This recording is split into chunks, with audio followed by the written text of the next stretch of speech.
Indonesia.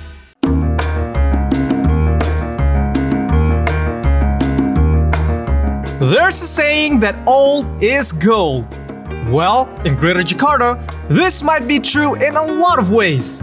As the economic axis of the country, local businesses are at the core of Jakarta's endless beat. And much of them still stay true to their old ways. Today, Indonesia takes a look into family-born ventures and how their inheritance has become key to maintaining their relevance.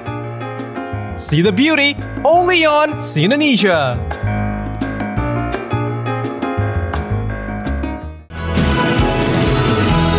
See the beauty only on Indonesia. We're still in South Jakarta on the lookout for old businesses that still thrive today. And here at Duren 3, there's a factory that makes the staple of healthy foods that is popular among vegetarians.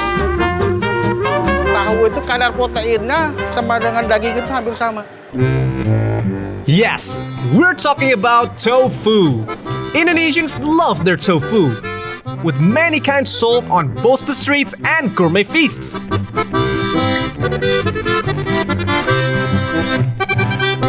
Today's tofu makers still retain their century-old ways.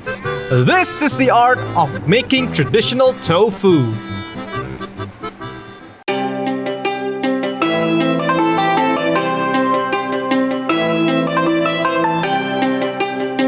Tofu predates Indonesia. First introduced by Chinese traders in the 10th century, it evolved into a local delicacy. It even saved people from famine during harsh colonial rule. Fast track to today, odds are you'll still find tofu makers in every metropolitan city. But today, we will take a look into Jakarta's own Tofu Town.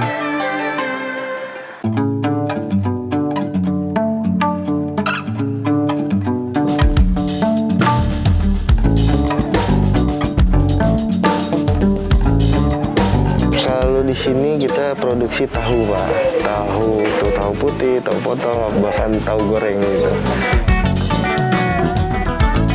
Meet Rifki Maulana, who established the factory with his brothers more than 30 years ago. Kurang lebih sehari di sini antara 1.500 sampai 1.800 kilo. Whew, that sounds like a lot of work. But all that hustle in the factory are not actually done by his employees, they're more like partners instead. Udah ada sekitar 40-an pedagang di sini gitu. Kalau di sini kita pedagang, kita kasih fasilitas tempat tinggal, listrik gratis, air gratis, segala macam. Cuma nanti kita sediain pabrik tahu, peralatan, segala macam perlengkapannya untuk bikin tahu dengan syarat dia bikin di sini gitu. Oke, kita kasih fasilitas gratis, nanti kita akan akomodir semuanya, tapi dengan syarat dia harus membeli kedelai di sini gitu. Each tofu maker bring their own army of employees with around 100 men taking turns to work on the factory floor from dawn to sundown, 7 days a week. Ya, jadi kita ini bikin sendiri, kita jualan sendiri juga.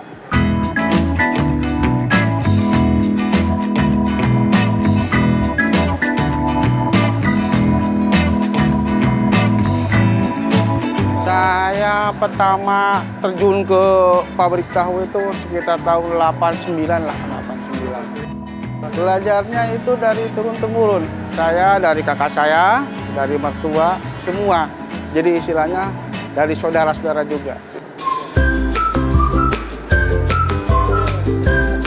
Tatang makes about 20 kilograms of tofu every day, which takes a little over 3 hours.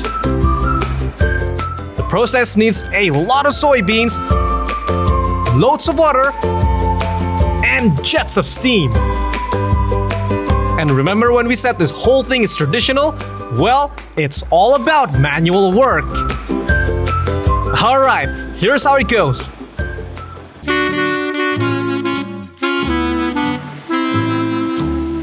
Soybeans are first soaked in water for 2 to 3 hours. Then they're washed thoroughly and ground into soy porridge. This is then steam boiled. Afterwards, the milk is strained carefully to separate the soy pulps. Once becoming pure soy milk, vinegar is added as a coagulant. This process is done by hand and requires the skill and experience of a tofu master. Ya pengendapan itu ada aturannya khusus ya, ada keahlian khusus istilah di situ. Kalau kita pengendapannya itu kurang baik, hasilnya tahu itu malah kurang gitu.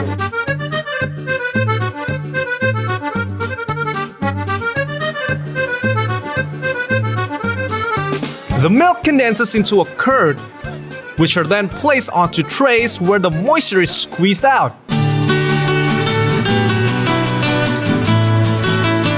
Now it's starting to look familiar. These tofu blocks are cut into cubes and indirectly boiled in containers. Then voila, it's done. Some are kept raw, some are mixed with turmeric for that distinct yellow tone, while others are fried. From here on, it goes straight to local markets around Jakarta. Tatang makes about 600,000 rupiah or about $40 every day. After all those years, he sure hasn't lost his appetite for tofu. Tahu itu sebetulnya nggak enak. Lain namanya makanan lain. Jadi walaupun kita makan setiap hari, itu tahu buat lauk, buat sehari-hari kita makan tuh tahu kebakaran. So, when you're strolling down Jakarta and eating some tofu fritters or homemade dishes, who knows, it might have been made by the hands of Duren Tiga's tofu makers.